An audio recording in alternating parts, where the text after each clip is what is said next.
Les heures s'écoulent, les jours se succèdent, les années défilent sur l'île lointaine de Calypso.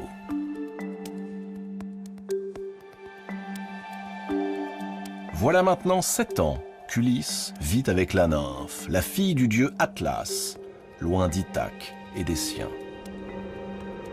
7 ans que son univers se limite à cette île.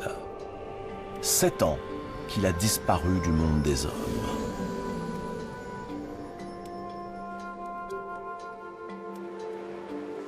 Dans cette vie où chaque jour est semblable au précédent, Ulysse est comblé par Calypso qui le couvre d'attention.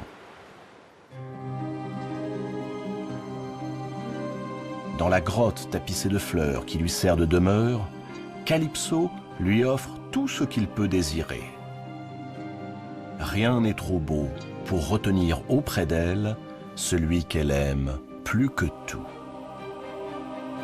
Mais en même temps qu'il se délecte de cette vie de plaisir, Ulysse sent un étrange sentiment l'envahir.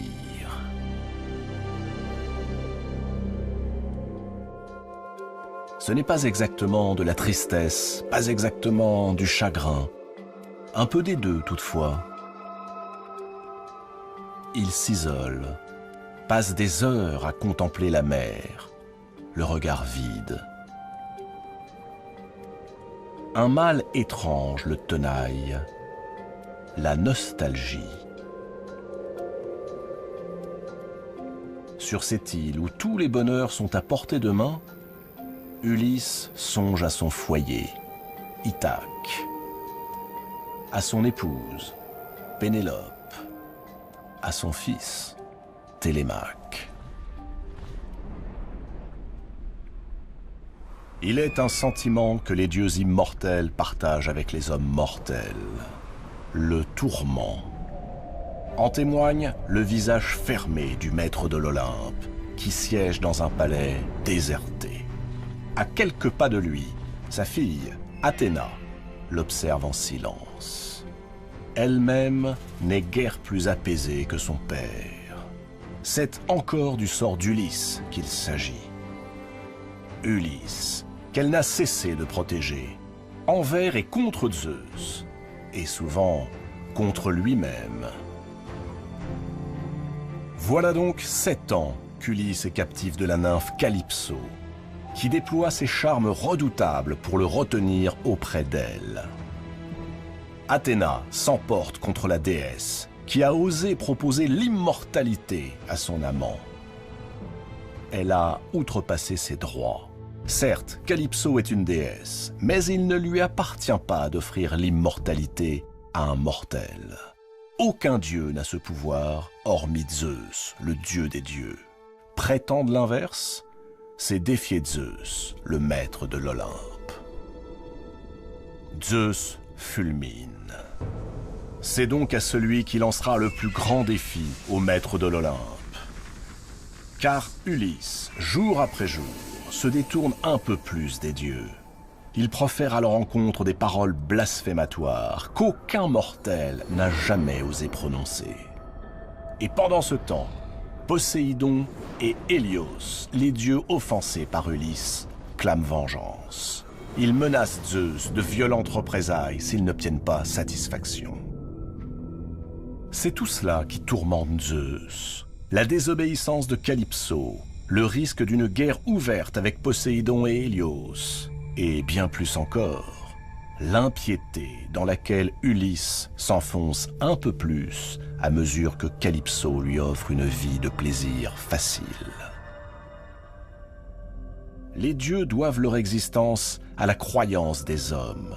Que cette croyance s'éteigne, et les dieux perdront tout pouvoir, y compris Zeus. Il le sait. Athéna, une fois encore, plaide la cause d'Ulysse, son protégé. Si les dieux décidaient d'aider Ulysse à quitter Calypso et à rentrer chez lui, à Ithaque, alors il retrouverait cette foi qui ne cesse de vaciller depuis qu'il a abandonné les ruines fumantes de Troie. À nouveau, Athéna sait se montrer convaincante.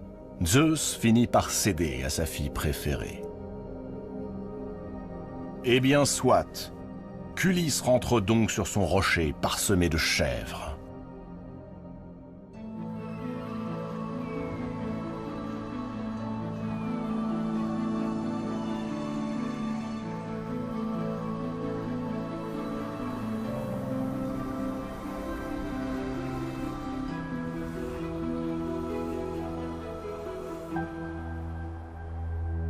Le dieu Hermès vient de faire son apparition dans la grotte de Calypso.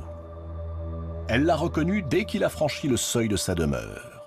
Mais elle s'étonne de sa présence. Les dieux jamais ne visitent Calypso. Hermès lui fait part de la mission que lui a confiée Zeus. C'est sur son ordre qu'il est ici. Le dieu des dieux n'a pas accepté que Calypso ose offrir l'immortalité à son bel amant, et il la somme de lui rendre sa liberté. Une tristesse insondable s'abat sur la déesse. Hermès ajoute qu'il est impossible à un dieu d'esquiver les décisions du maître de l'Olympe. Calypso doit se soumettre et laisser Ulysse rentrer chez lui. Les décisions du maître de l'Olympe. Calypso voudrait répondre qu'elles sont contestées régulièrement et depuis des siècles par sa propre épouse, Héra, par son propre frère, Poséidon, par ses propres enfants, Arès, le dieu de la guerre, et par les divins jumeaux, Apollon et Artémis, qui refusent désormais de paraître sur l'Olympe. Tous contestent les décisions du maître de l'Olympe, mais elle se retient.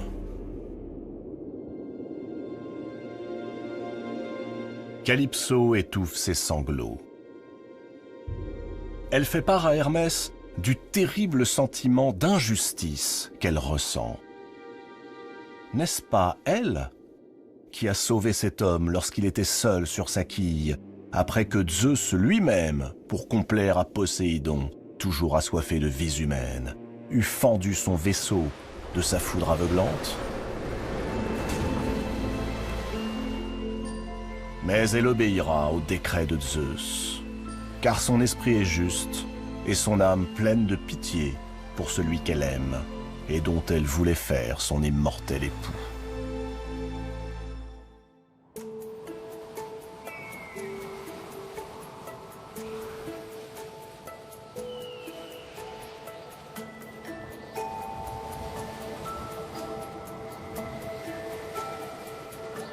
Calypso rejoint Ulysse sur le rivage. Avant toute chose, elle lui dit qu'elle obéit à la plus haute de toutes les autorités, contre son gré. Mais elle l'avertit aussitôt. S'il pouvait imaginer tous les soucis que le sort lui prodiguera jusqu'au jour du retour, alors il choisirait de rester avec elle.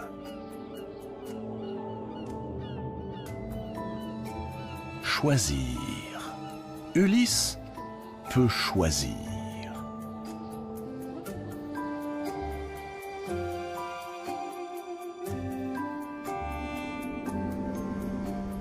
La vie est douce aux côtés de Calypso. Mais son épouse Pénélope lui manque autant que son fils Télémaque et sa terre d'Ithaque. Alors, Ulysse choisit. Il va partir.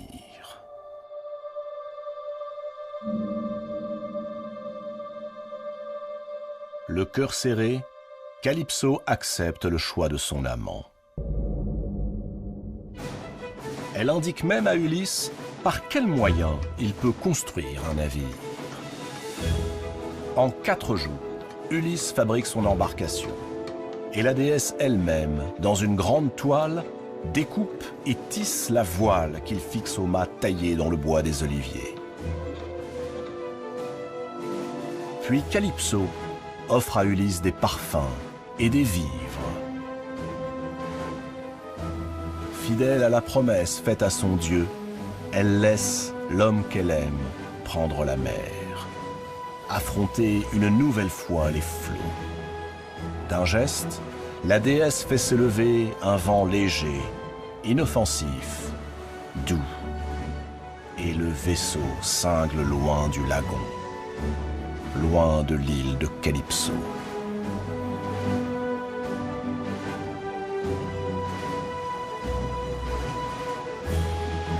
Ulysse jubile. Il ouvre sa voile à la brise, se place à la barre et la tient jour et nuit. 17 jours, il navigue en haute mer. Et le 18e jour, apparaissent les monts brumeux de Phéacie. Ithaque est donc toute proche. Ulysse s'installe à l'étrave. Il scrute l'horizon à l'affût de récifs, de serpents de mer ou d'autres dangers. Mais rien ne se montre, sinon les côtes familières du pays des Phéaciens. C'est alors que Poséidon, l'ébranleur du sol, aperçoit l'esquif d'Ulysse. Sa rage redouble. Son âme, pleine de rancune, n'a pas oublié l'affront qui lui a été fait. De son trident, Poséidon couvre de ténèbres le ciel et la mer. Les vents s'abattent tous ensemble sur le vaisseau d'Ulysse. Bientôt, la terrible tempête brise le mât et la voile tombe dans les profondeurs. Ulysse est sous l'eau de longues minutes, sans pouvoir remonter.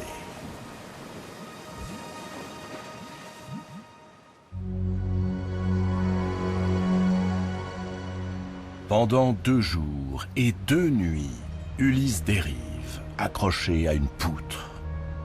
Pas un port n'est en vue, pas une crique, pas une baie, rien que des éperons, des rochers, des falaises, et la houle autour de lui gronde avec violence.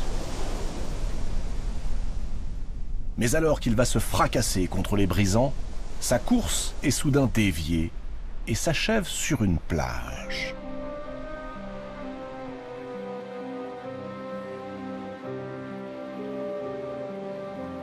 Avec ce qu'il lui reste de force, Ulysse rampe sur le sable, puis s'écroule, à bout de souffle, parmi les roseaux.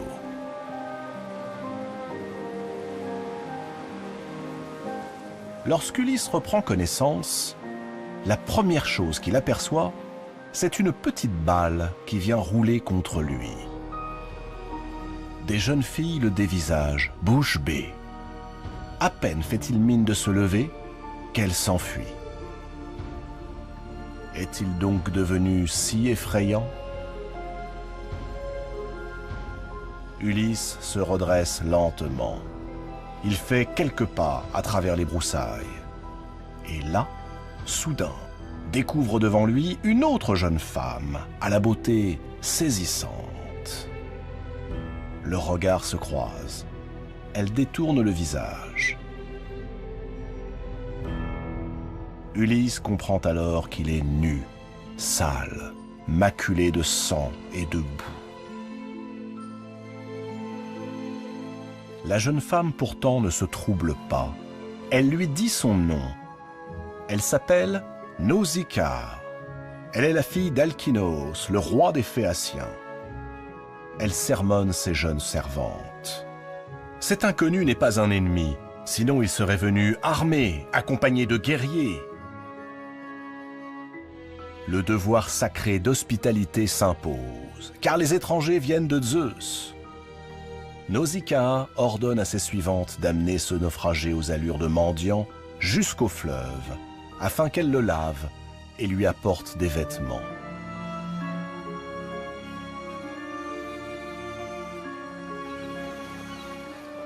Au même moment, un navire cingle vers Ithaque.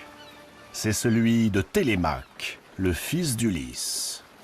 Il est de retour chez lui, après un voyage à Sparte, où il est allé rencontrer le roi Ménélas, héros de la guerre de Troie.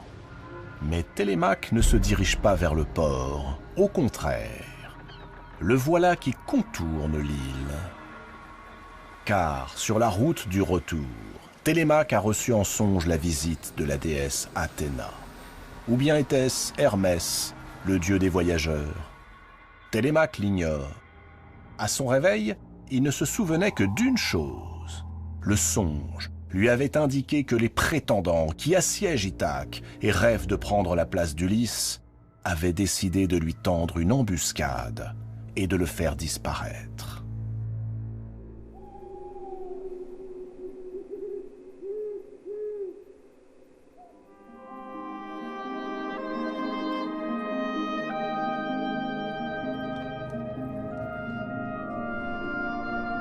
À la nuit tombée, Télémaque se faufile dans le palais de son père. Il en connaît toutes les issues et sait comment ne pas être vu. Par une porte dérobée, il rejoint la chambre de sa mère. Pénélope est là, devant son métier à tisser. Pour repousser les avances des prétendants, elle les a assurés qu'elle épouserait l'un d'entre eux une fois son ouvrage terminé. Et chaque soir, elle défait les mailles de sa toile. Télémaque a hâte de révéler à sa mère les propos que lui a tenus Ménélas. Ulysse est vivant, captif de la vaste mer, mais il reviendra. Pénélope n'ose y croire. Elle blâme l'imprudence de son fils, son départ sans l'avoir consulté. Télémaque s'emporte. Il n'est plus un enfant. Il fait étalage de sa virilité. N'est-il pas rentré sain et sauf, en les dupant tous? Il n'a que faire de la permission de sa mère pour prendre un bateau qui, ajoute-t-il, fait partie de son patrimoine. Un patrimoine qu'elle ne sait guère défendre, semble-t-il, et que les prétendants s'emploient à dilapider.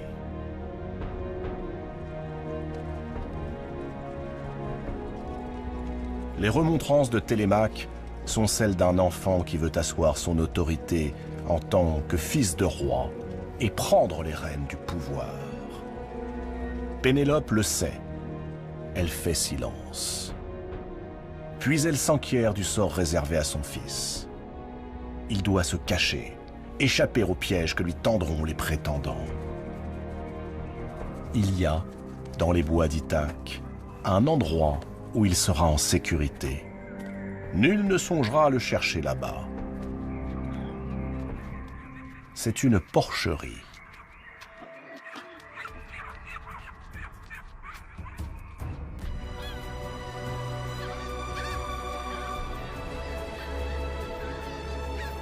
Ulysse a été baigné dans le fleuve par les servantes de Nausicaa. Elles lui ont offert des étoffes dont il s'est fait une tunique, et le voilà maintenant sur le chemin du palais. Il doit convaincre le roi Alkinoos de l'aider à regagner Ithaque.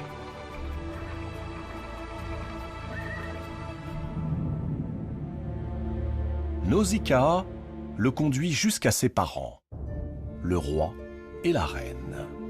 Humblement, Ulysse s'agenouille devant Alkinoos. Voilà des années qu'il navigue à travers les mers, et c'est une tempête qui l'a conduit sur cette île. La princesse Nausicaa a eu la bonté de le secourir.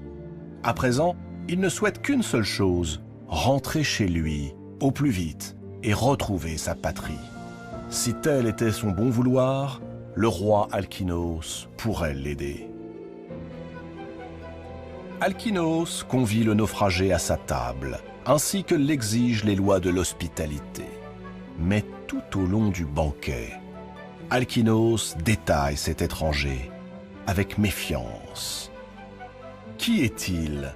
De quel pays vient-il? Que cherche-t-il vraiment en venant jusqu'ici? Ulysse, lui, cherche un plan qui lui permettrait de gagner la confiance du roi. C'est alors qu'un homme prend la parole. Il est vieux, il est aveugle. Quelqu'un chuchote son nom à l'oreille d'Ulysse. C'est un Aède, un poète, qui vient de la ville de Chios. D'une voix suave, il entreprend de conter à ses hôtes la longue histoire de la guerre de Troie. À mesure que Laëde déclame ce qu'il appelle l'Iliade, Ulysse s'enfonce dans une profonde mélancolie. Le roi Alkinos s'en aperçoit. Il ne lâche plus des yeux son mystérieux invité. Lorsque Laëde raconte en des vers parfaits la mort de Patrocle et la douleur d'Achille, Alkinos l'interrompt brutalement. Il a vu des larmes rouler sur le visage du naufragé. Alkinos exige de connaître son nom et le détail de son histoire, lui qui semble si peiné à l'évocation de celle des glorieux héros de la Grèce. Ulysse sèche les pleurs qui coulent sur ses joues et qu'il ne peut dissimuler. Le temps n'est plus à l'esquive ni aux ruses. Il n'y a qu'une seule issue, reprendre en détail le récit de Laëde, raconter son histoire. Alors, il se tourne vers Alkinos et lui dit son nom, Ulysse, fils de Laërte. Il raconte comment il erra, victime du malheur, depuis le jour où il suivit Agamemnon vers Troie pour combattre pendant 10 ans un peuple qui ne lui avait rien fait. Il raconte comment les dieux, abandonnant les Grecs à leur vengeance, désertèrent le cœur des hommes lorsque Troie fut brûlée et les Troyens massacrés. Comment, de par l'hostilité du dieu qui fait trembler la terre, il resta près de 10 années captif de la vaste mer. Comment il affronta les Cyclones et les Lotophages, le Cyclope et les Enfers, Charybde et Scylla. Comment les tempêtes éparpillèrent ses navires et noyèrent ses compagnons. Comment lui-même, arraché à son vaisseau, survécut en s'agrippant à une poutre avant d'aborder au rivage de Phéacie.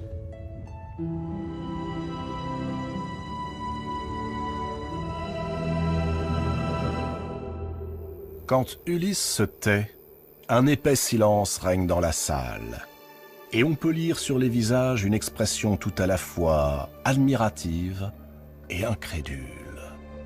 Alkinos déclare qu'il ne convient plus qu'Ulysse continue d'errer sans fin. Ce héros, dont le nom est parvenu depuis longtemps à ses oreilles, n'a que trop souffert. Il invite tous les princes de Phéacie réunis autour de la table à le combler de présents. Des vêtements, de l'or, de l'argent. Tout cela n'est que trop mérité.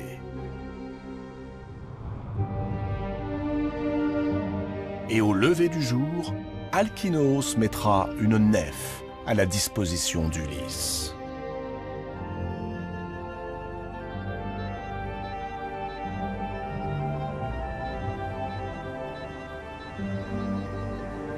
Le lendemain, à l'aube, tous se hâtent vers le navire du roi Alkinos. On y a déposé des coffrets de pierres précieuses, du bronze et de l'or, des vivres et du vin. Ulysse remercie ses bienfaiteurs, puis monte à bord.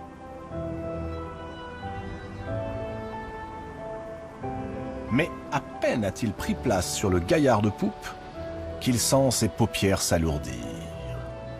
Ulysse tente de lutter, mais le sommeil, décidément, l'accable.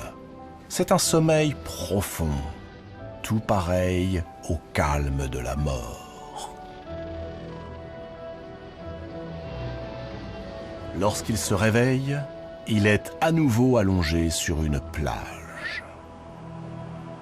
Ulysse se lève d'un bond. Il contemple les environs, mais il ne reconnaît rien. Cette plage lui est totalement inconnue, tout comme les rochers escarpés qui la surplombent. Au loin, il aperçoit le bateau d'Alkinos. Il fait route vers le large. Alors, Ulysse laisse éclater sa fureur. Les Phéaciens l'ont trompé. Ils ne l'ont pas ramené dans sa patrie comme il le lui avait promis. Ils l'ont abandonné sur une île déserte. Ulysse, une fois encore, est seul, rejeté par les dieux, rejeté par les hommes.